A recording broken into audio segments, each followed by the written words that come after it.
Pessoal, com a perda do título e bem perdido, né, do Cruzeiro para o Racing da Argentina de Avejaneiro, o Racing que eliminou o Corinthians, eliminou o Atlético Paranaense e eliminou o Cruzeiro. O algoz dos brasileiros, jogo único, mas assim, uma supremacia muito grande, né, abriu 2-0, o Cruzeiro até diminuiu com o Caio Jorge e lá no final, a estocada final 3-1 para o Racing. O Cruzeiro vencendo a Sul-Americana e estando nas primeiras 9 colocações, nas primeiras 8 colocações, ele automaticamente abriria uma vaga para a Libertadores no Brasileiro, já que o título da Sul-Americana detém essa vaga direta para a Libertadores da América. Agora, o Cruzeiro não tem mais como conseguir porque ele não venceu o título da Sul-Americana. Se voltando para o Brasileiro, hoje o Cruzeiro ocupa justamente a última vaga, porque nós estamos falando agora de G7 nesse momento. Nesse momento o que temos é G7. 5 vagas diretas, 2 para pré. Ou seja, até o Internacional, Palmeiras, Botafogo, Fortaleza, Flamengo e Inter, direto na fase de grupos, se o campeonato terminasse hoje, tá? 2 vagas na pré-Libertadores, São Paulo e Cruzeiro. Cruzeiro, que é o último, 47 pontos. O Corinthians, por exemplo, tem 44. Dá para chegar, né? Pois é. Esse G7 ainda pode virar G8, desde que o Botafogo ganhe a Libertadores. Aí estamos falando que o Bahia, por exemplo, iria para uma pré-Libertadores. Seriam 6 vagas diretas até o São Paulo, o 7º e o 8º, Cruzeiro e Bahia, indo para a pré-Libertadores. Isso se o Botafogo vencer. Por quê? Porque o Botafogo é um dos primeiros colocados, hoje é o segundo, já foi líder há muito tempo. Se é o Atlético Mineiro que ganha a final da Libertadores, o Atlético não está entre os 7 primeiros, então não abre vaga nenhuma. O Galo ganha a sua vaga e, via Campeonato Brasileiro, ele abre uma de Sul-Americana, inclusive, né? Porque hoje ele é o 10º colocado, ele abre uma de Sul-Americana ali só, porque ele, na verdade, vai via Libertadores, pela Libertadores que ele ganharia. Então, nesse momento, o Cruzeiro, justamente o Cruzeiro, é o balizador. 3 pontinhos separam os dois. O Cruzeiro que ainda joga na rodada contra o Grêmio na quarta-feira que vem, mas perdeu o título da Sul-Americana. G9 não dá mais. G7 é o que tem hoje. Se o Botafogo ganhar a Libertadores, vira G8. E é justamente essas posições aí que o Corinthians está mirando. Para isso, jogo fundamental contra o Vasco nesse domingo, com algumas ausências importantes que a gente já tratou, Memphis suspenso, Yuri lesionado, Félix Torres lesionado, voltas do Romero e também do José Martínez, e aí uma expectativa muito grande, né, para que o Corinthians possa vencer, derrotar o Vasco e engatar a 6ª vitória seguida. E aí o Corinthians iria a 47 pontos, só não passaria nos critérios, né, a equipe do Cruzeiro, né? O Corinthians tem 11 vitórias, o Cruzeiro tem 13. Então já ficaria ali na 8ª posição. Ok, esperando uma brecha, né? Um pontinho a menos. Já está melhor do que encomenda, né?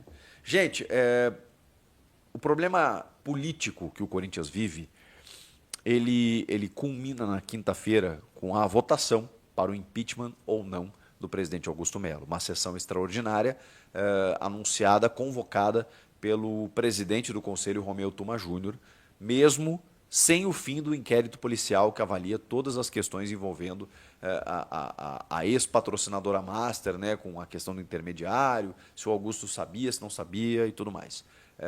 Então, assim, nesse momento em que os bastidores do clube fervilham, nós tivemos uma notícia importante no dia de hoje. Vários jogadores postaram uma mensagem automática, evidentemente, né, eles pensaram a respeito, no Instagram de cada um deles, manifestando total apoio ao presidente Augusto Melo, que é algo que a gente já tem visto do torcedor. O torcedor está apoiando o Augusto, está entendendo como uma manobra política essa votação para o impeachment, e está entendendo de que, cara, o Augusto pode ter todos os defeitos que ele tem, é o primeiro ano de gestão dele, ele errou demais, tentou corrigir a rota e está aí, com o Corinthians nas primeiras colocações. Então, eu acho que esse mérito tem que fazer, porque assim, ele apanhou demais. Olha só, olha o que os caras postaram. Foi o seguinte texto: nós, dos atletas do elenco do masculino do Corinthians, gostaríamos de declarar nosso apoio ao presidente Augusto Melo. Com todas as dificuldades enfrentadas ao longo do ano, ele tem sido justo, sincero e profissional para honrar os compromissos do clube. O Corinthians e sua fiel torcida estão acima de qualquer disputa política. Por isso o elenco está alinhado com o presidente e a diretoria de futebol para recolocar o time do povo no caminho das conquistas. Gente, é importante isso, tá? Porque eles não precisavam fazer isso. O que eu quero dizer? Bom, daqui a pouco os atletas do Corinthians que ganham os seus milhões por mês, eles não estão preocupados quem é o presidente. Eles estão lá, se eles jogarem bem, jogarem mal, o dinheiro vai pingar, ou pelo menos deveria. Né? Pelo menos está previsto em contrato. Se não pingar, os caras vão para a justiça, conseguem uma boa quantia em dinheiro. Então, assim, os caras não precisariam se expor. E eu vi, assim, Igor Coronado, Fagner, André Ramalho, essa galera toda aí. Os caras não precisariam se expor dessa maneira. Se eles estão botando a cara a tapa, é porque realmente o Augusto conquistou isso.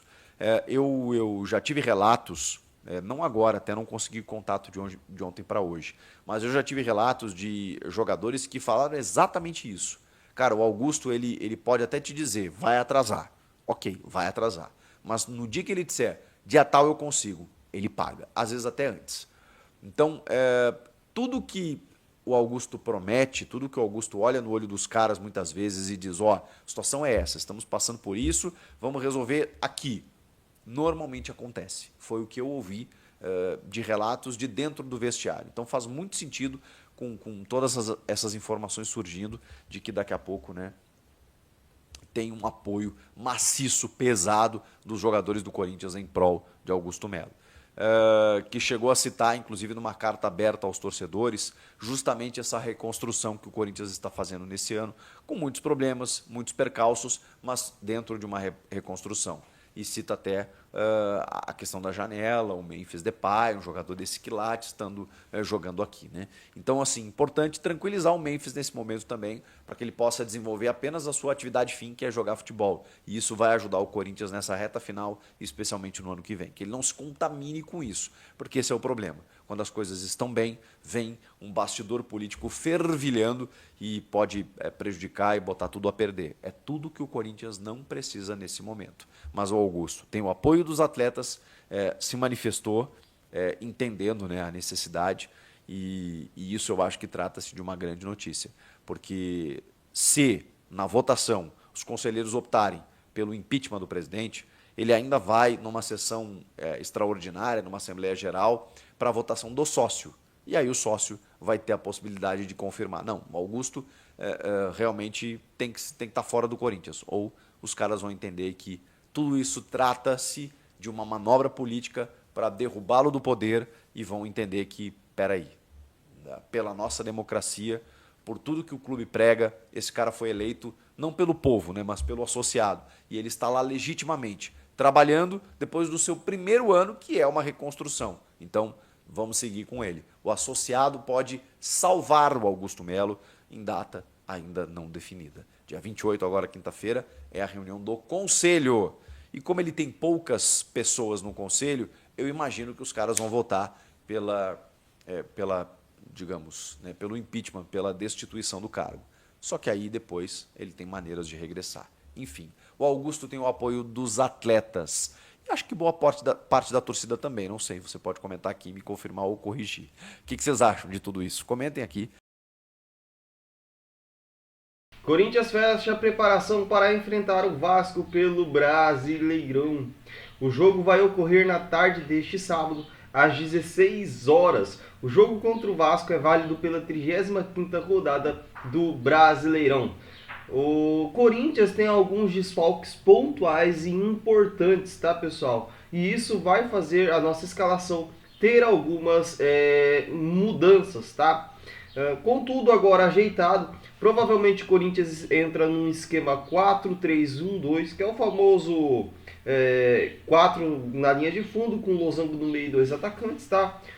Disposto da seguinte maneira: Hugo Souza no gol, que não é segredo para ninguém, Gustavo Henrique e André Ramalho, ou no caso Kaká e André Ramalho, sendo que André Ramalho é titular, então fica essa dúvida. Qual dos dois faz dupla de zaga? Gustavo Henrique ou Kaká? Quem que você acha que é melhor para esse jogo? Deixa aí nos comentários. Matheus Bidu na lateral esquerda e Mateuzinho na lateral direita. Martínez um pouco mais recuado ali na zaga.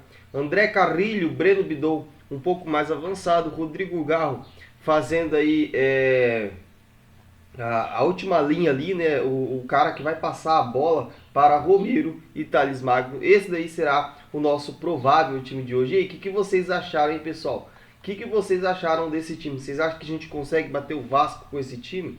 Vamos lá. Memphis Depay. Memphis Depay não joga, cara. Ele recebeu o terceiro cartão amarelo na rodada passada e vai cumprir suspensão no jogo de hoje.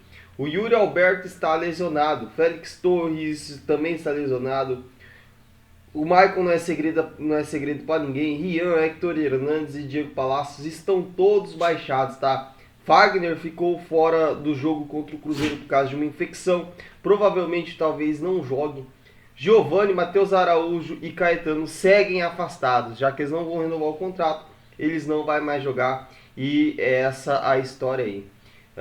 José Martínez e Romero estão à disposição do Corinthians, tá? Eles foram poupados no jogo contra o Cruzeiro porque estavam aí representando suas seleções nas data FIFA. E é isso aí. Vocês acham que esse time aqui consegue bater o Vascão hoje? Eu acho que a gente consegue bater. Eu vou chutar alto hoje pro Corinthians, hein? 3-1. 3-1 para o Corinthians. O que você acha, torcedor corintiano? Eu quero saber de você. Deixe nos comentários.